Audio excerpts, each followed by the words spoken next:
العافية والمعافاة الدائمة في الحال والمآل وأشهد أن لا إله إلا الله وحده لا شريك له تفرد بالعظمة والجلال وأشهد أن سيدنا ونبينا محمدا عبده ورسوله سني الخصال صلى الله عليه وعلى آله وصحبه ما دامت الأيام والليالي. Serviteurs et servantes d'Allah, craignez Allah d'une crainte véritable et sachez qu'il vous observe en secret et en public. Ô vous qui avez cru, craignez Allah d'une crainte véritable. Frères et sœurs en islam, le soleil qui se lève chaque jour à l'est et se couche à l'ouest porte les grands exemples, car le fait qu'il se lève puis se couche annonce que ce monde n'est pas une demeure éternelle, mais un début et une fin. Il en est de même pour la vie de l'homme avec la succession des années. La nouvelle année commencera bientôt, Inch'Allah. L'homme regarde la fin de l'année en ayant un regard lointain. Puis les jours passent rapidement et l'année s'achève en un clin d'œil. Et voilà qu'il se trouve à la fin de l'année et la vie de l'homme est semblable à cela. Il regarde la fin de sa vie d'un regard lointain et voilà que la mort l'atteint.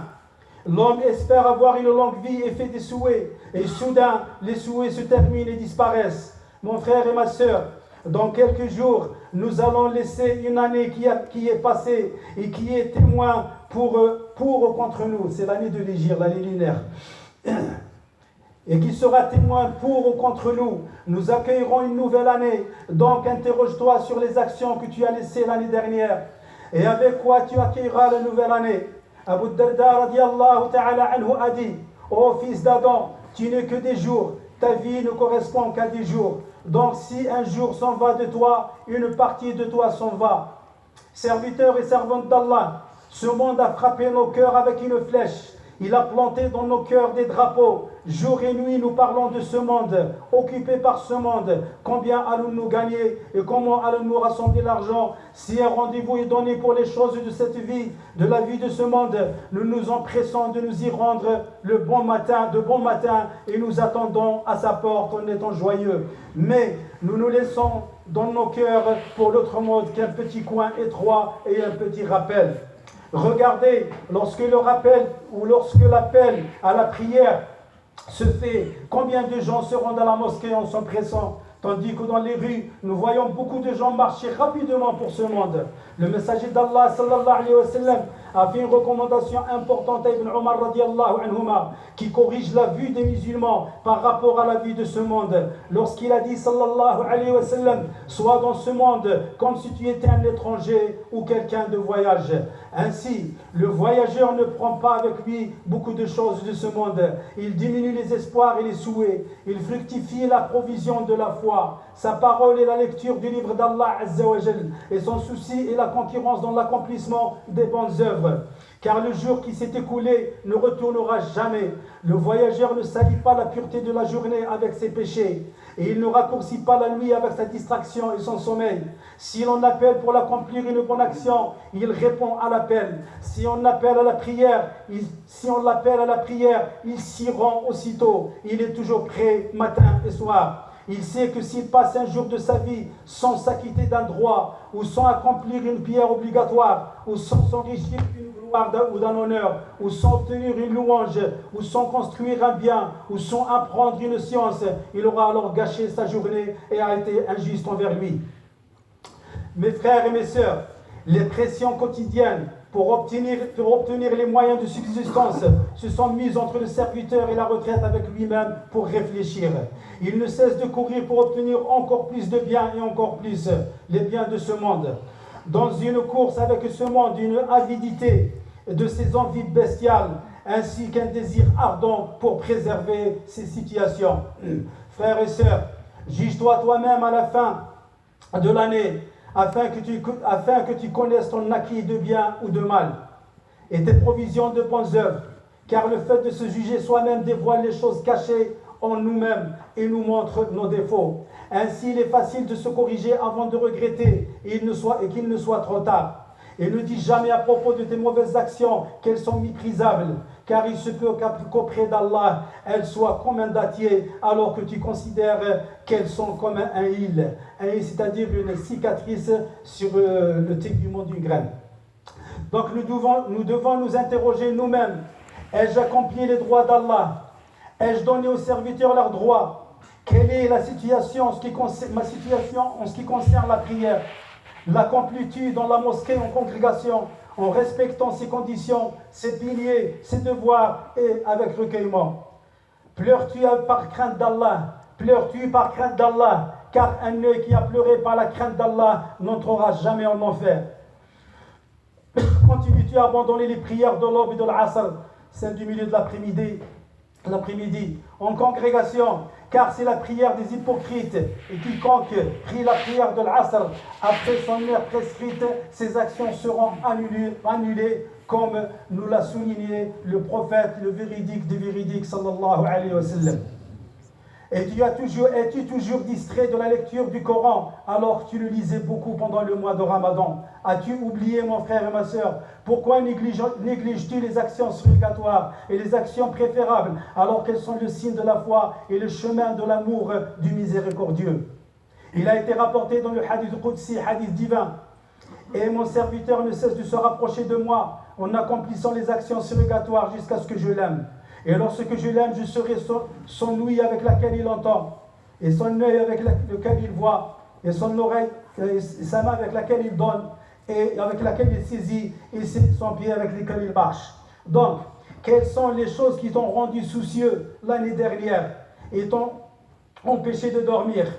Un morceau de pain que tu manges, un vêtement que tu portes, un plaisir passager et rapide, de l'argent que tu gagnes et rassembles, ou ton souci était-il de suivre sincèrement pour Allah les chemins de ses satisfactions?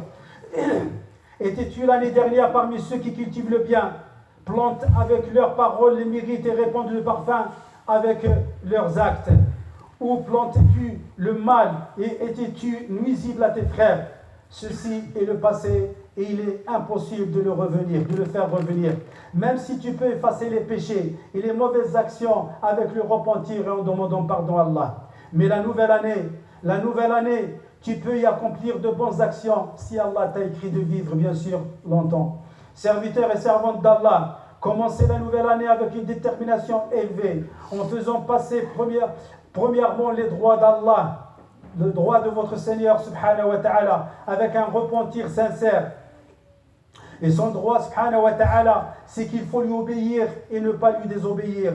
Il faut l'invoquer et ne pas l'oublier. Il faut le remercier et ne pas être ingrat envers lui. Respectez les droits de vos parents en vous occupant d'eux et en étant tendre et doux avec eux. Respectez les droits de vos épouses et de vos enfants en enracinant la foi dans leur cœur et en leur donnant une bonne éducation. Rappelez-vous de vos proches parents et de vos voisins et ne repoussez pas ceux qui sont dans le besoin parmi les veuves et les orphelins et les pauvres. Respectez les droits de ceux qui travaillent chez vous et des travailleurs avant que leur sueur ne sèche, et méfiez-vous d'être injuste envers eux, car l'injustice est une obscurité le jour de la résurrection.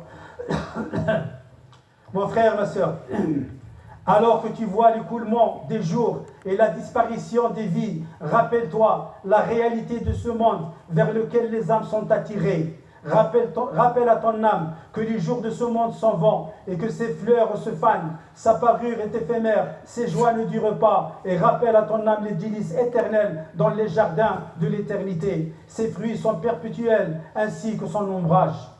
Mon frère et ma sœur, par la nouvelle année, tu ne connais pas les situations que tu rencontreras avec les changements qui surviendront nuit et jour. Profite donc de ta santé avant que tu ne sois malade, de ta vie avant ta mort, de ta richesse avant ta pauvreté et de ta jeunesse avant ta vieillesse. La nouvelle année arrive, frères et sœurs. Donc accomplissons-nous de bonnes œuvres pendant ces journées et ces nuits. Allah Azza wa Jalla dit, traduction rapprochée: ô mes serviteurs qui avaient commis des excès à leur propre détriment, ne désespérez pas de la miséricorde d'Allah, car Allah pardonne tous les péchés. Oui, c'est lui le pardonneur, le très miséricordieux. Serviteurs et servantes d'Allah, la communauté islamique accueille sa nouvelle année avec un corps dont les membres sont coupés et dispersés, avec des blessures saignantes dans beaucoup d'endroits dans ce monde. Ce sont des douleurs, ce sont des malheurs qui ont troublé les nerfs et les musulmans. Ils les ont rendus tristes Et si la communauté s'adonne aux envies bestiales, aime les péchés et préfère ce qui est mauvais à ce qui est bon, elle sera alors prisonnière de ses passions, perdra le sentiment de la responsabilité et elle s'égarera. Elle échouera et les ennemis l'attaqueront comme rétribution équitable. Et dans le hadith de Thawban radiallahu ta'ala, le prophète sallallahu alayhi wa sallam a dit: les nations se rassembleront contre vous comme les gens se rassemblent autour du plat pour manger. Un homme dit au messager d'Allah sallallahu alayhi wa sallam: est-ce que parce que nous ne serons pas nombreux à cette époque? Il dit sallallahu alayhi wa sallam: au contraire, vous serez certainement nombreux, mais vous serez dispersés comme les écumes du torrent. Et Allah enlèvera de vos cœurs, enlèvera du cœur de vos ennemis la peur de vous, et vous reconnaîtrez dans vos cœurs le wahan. Un homme dit au messager d'Allah: c'est quoi le wahan? Il dit sallallahu alayhi wa sallam: l'amour de ce bas monde et la répulsion de la mort. Rapporté par Abu Daoud et Ahmed. Et comment la communauté peut-elle remporter la victoire sur son ennemi alors qu'elle a perdu la bataille avec elle-même, contre elle-même, et qu'elle est séparée, dispersée, et malgré les difficultés et les maladies, une aube sincère, Inch'Allah, apparaîtra à l'horizon pour toute la communauté, car elle possède les éléments de la civilisation et les capacités pour gouverner. Avec la foi et les bonnes œuvres, Allah change les tristesses et les tristesses de la communauté en joie, sa difficulté en facilité, son humiliation en gloire et sa faiblesse en force, afin qu'elle soit, comme Allah le désire, une communauté qui a été envoyée pour les gens. Il a dit, Azza wa Jal, traduction rapprochée: vous êtes la meilleure communauté qu'on fait surgir pour les gens. Vous ordonnez le convenable, interdisez le blâmable et croyez en Allah Azza wa Jal. إن الله وملائكته يصلون على النبي يا أيها الذين آمنوا صلوا عليه وسلموا تسليما اللهم صل على محمد وعلى آل محمد كما صليت على إبراهيم وعلى آل إبراهيم وبارك على محمد وعلى آل محمد كما باركت على إبراهيم وعلى آل إبراهيم في العالمين إنك حميد مجيد اللهم اجمعنا عليك وفرقنا عليك اجعل جمعنا جمعا مباركا مرحوما وتفرقنا منه تفرقا سالما من الشر معصوما ولا تجعل فينا ولا منا ولا معنا لشقيا ولا محروما ولا معذبا بالنار يا عزيز يا غفار اللهم انصر الإسلام والمسلمين أعز اللهم الإسلام والمسلمين اللهم اجعل كلمتك هي العليا إلى يوم الدين اللهم من أرادنا والإسلام والمسلمين بخير فوفقه يا رب لكل خير ومن أرادنا والإسلام والمسلمين بسوء ولم تكتب له الهداية فدمره كما دمرت عاد وثمود يا جبار السماوات والأرض يا قاهر فوق عباده اللهم ربنا لا تدع لنا في مقامنا هذا ذنبا إلا غفرته ولا هما إلا فرجته ولا كربا إلا نفسته ولا ضرا إلا كشفته ولا مسافر إلا بلغته ولا مسجونا إلا سرحته ولا ضالا إلا هديته ولا دينا إلا قضيته ولا ضالا إلا هديته ولا مريضا إلا شفيته ولا مريضا إلا شفيته ولا مريضا إلا شفيته ولا ميتا إلا رحمته ولا حاجة لك فيها رضا ولنا فيها صلاحا إلا قضيتها ويسرتها برحمتك يا أرحم الراحمين اللهم اغفر لنا ولوالدينا ولوالد والدينا ولمن علمنا ولكل من له حق علينا واستوصانا بالدعاء وللحاضرين والغائبين من أمة محمد صلى الله عليه وسلم أجمعين ربنا آت نفوسنا تقواها وزكيها يا مولانا أنت خير من زكاها ربنا آتنا في الدنيا حسنة وفي الآخرة حسنة وقنا عذاب النار واحد المخلوقات لكم الدعاء باش الله يصلح لها واحد الوليد راه خرج لها من الجد فنسأل الله عز وجل أن يهديه أن يطهر قلبه ويطهر عقله ويرد به إلى طريقه المستقيم ويهدي جميع شباب المسلمين وشابات المسلمين في مشارق الأرض ومغاربها صلى الله وسلم وبارك على نبينا محمد وعلى آله وصحبه وسلم والحمد لله رب العالمين. Concernant les inscriptions pour l'enseignement samedi